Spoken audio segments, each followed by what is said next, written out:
Welcome back to my mental health and crime channel. This is the case of the Idaho Moscow quadruple murders. And this is an expert in genealogical, forensic genealogical DNA. I found him to be very interesting. Go to a commercial cause affidavit. It is still sealed. A PCA is supposed to lay out why law enforcement believes a suspect is guilty of a crime. This affidavit, we expect, will have exact details about why investigators were led to the 28-year-old criminology student from nearby Pullman, Washington. Possibly Kohberger's connection to the victims, how he pulled off the crime, why they think it was him, all those things should be included. And one of the biggest details may be how, after saying for so long they did not have a suspect in mind, how they made that link. Likely more than the car he drives, that white Hyundai Elantra. National news outlets claim they know about that connection, and they have for several days. So many family members that we've spoken to so far say they are relieved that someone is behind bars. Law enforcement sources have been telling us that a big crack in this case came from DNA, specifically genetic genealogy. And so we'll be hearing a little bit more about that likely in that probable cause statement. That was NBC's Gotti Schwartz from Monday, and that genetic genealogy, he said, was the big crack of the case, was something one of our viewers asked us about yesterday. Brian, could you delve into the DNA genealogy database used for the suspect at the U of I? Does the government now have genealogy info that previously was controlled by individuals and private organizations? And how accurate is this database? Well, to answer those three questions, it would require the knowledge of a DNA expert. And it just so happens we have one of those in our own backyard. With Dr. Greg Hampikian, terms like renowned and preeminent cannot be overstated. He got a degree in biology in 1982. He got a master's in genetics in 1986. He got a doctorate in genetics in 1990. He's been a board member of the Georgia Innocence Project since 2003. He started the Idaho Innocence Project in 2006, a year after he started teaching biological sciences at Boise State University. He's also the director of the Forensic Justice Project at BSU. He's a musician, a songwriter, a playwright. But back to that DNA expert stuff. Dr. Hampikian says he has used that expertise to help prove the innocence of wrongly convicted people around the country and around the world. Think Christopher Tapp in eastern Idaho and Amanda Knox in Italy. Normally in our backyard, today he's in Europe. But he took some time to speak with Andrew Bartline about the DNA forensic process and how it could have been used to solve this quadruple murder. The crime labs are kind of behind the times. The genealogists have been doing this for more than a decade. The crime labs are just starting to do it. Genetic genealogy, what is that exactly? And so in this case, what it seems happened is they got some DNA.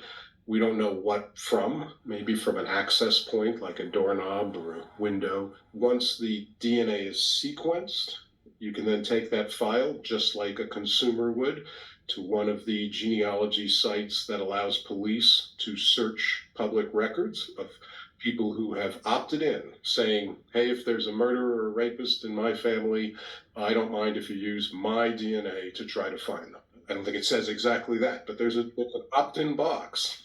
And enough people have done that if there is a Caucasian DNA sample, you have better than 70% chance of finding the family tree, last name, etc., of the person who left the DNA.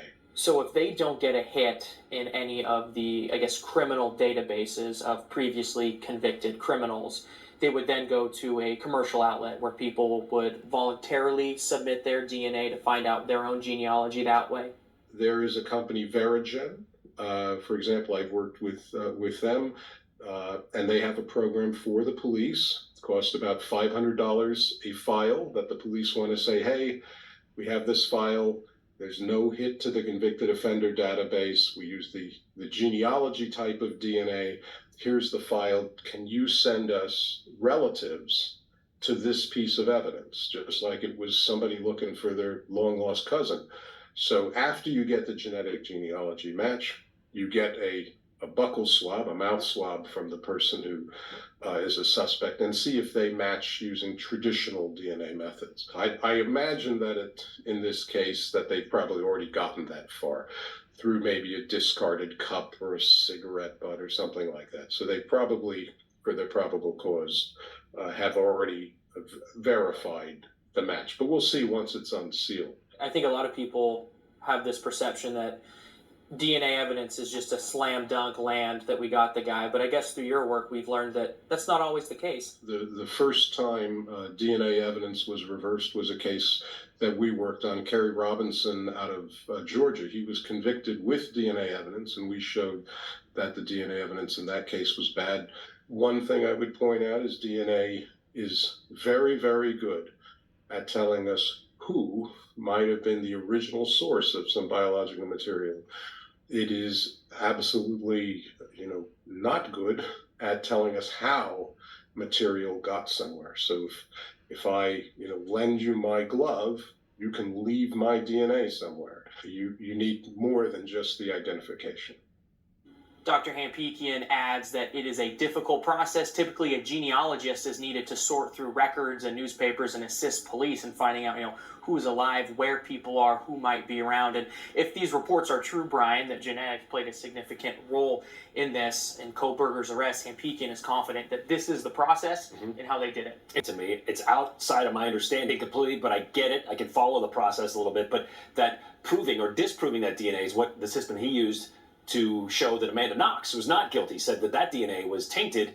There was something wrong with it. So it goes both ways, as you said. Is it reliable? Sure. But what does it tell you? That depends on what you're looking for. Yeah, effective, but he used another analogy with me. If take someone's toothbrush, you could put their DNA wherever you want at that point, and it might accidentally be transferred one way or another. So again, it shows you who's the original source of this biological material. And if it turns out to be true from these national reports, what we're hearing, it seems that is how Kohberger could be connected to this. And hopefully by tomorrow, with the release of the unsealing of that probable cause affidavit, we'll have a better understanding. Maybe that DNA did play. First time DNA evidence was reversed was a case that we worked on. Kerry Robinson out of Georgia. He was convicted with DNA evidence, and we showed that the DNA evidence in that case was bad. One thing I would point out is DNA is very, very good at telling us who might have been the original source of some biological material. It is absolutely, not good at telling us how material got somewhere. So if I, lend you my glove, you can leave my DNA somewhere. You need more than just the identification. I found that to be very interesting. The forensic genealogical DNA could tell us who the biological DNA belongs to, but it doesn't tell us how the DNA got there. And that should be important too. Like the doctor said, you could borrow my glove and go somewhere and my DNA would be found there. They have to have more to back up their story, I believe, or their narratives, because let's not forget in the beginning, they were searching for a white sedan with occupants or occupant.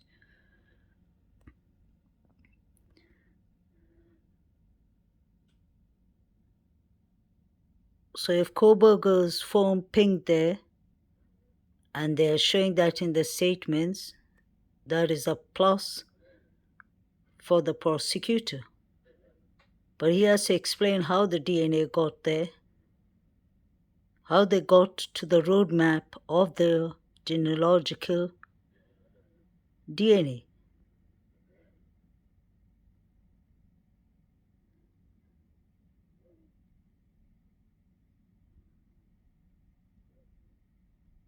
It's like doing an exam and the teacher just tells you, the professor just tells you that you failed, but they do not explain to you how you failed so that you can learn from your mistakes and take another exam.